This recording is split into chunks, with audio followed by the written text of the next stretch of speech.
If you had to come up with a snappy headline for this topic, what would it be? We are drowning in a sea of e-waste, and that problem is only going to get bigger and bigger.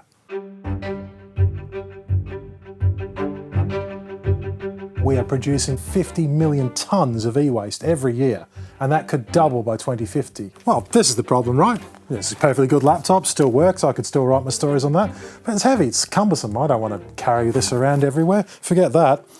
That's more like it.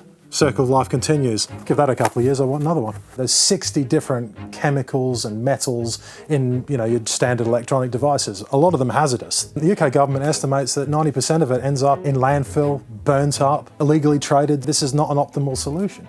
E-waste is inherently valuable. More than 100 countries have a GDP that's smaller than the value that can be extracted from e-waste, according to the United Nations. Extracting all those chemicals, metals, obviously, is an industry in itself. There's one recycling company in China that is producing more cobalt out of old devices than the country produces in its mines. Some fashion houses, for instance, are now marketing themselves as only using gold for their jewellery from e-waste.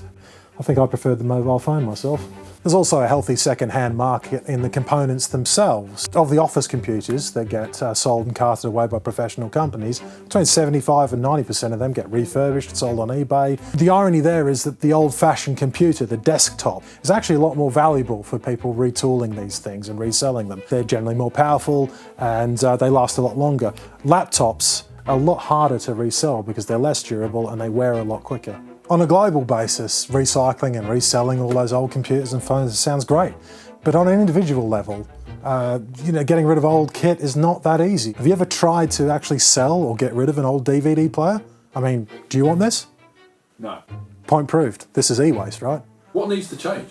The UN has set a target for 30% of e-waste to be recycled by 2023. So that's a step in the right direction.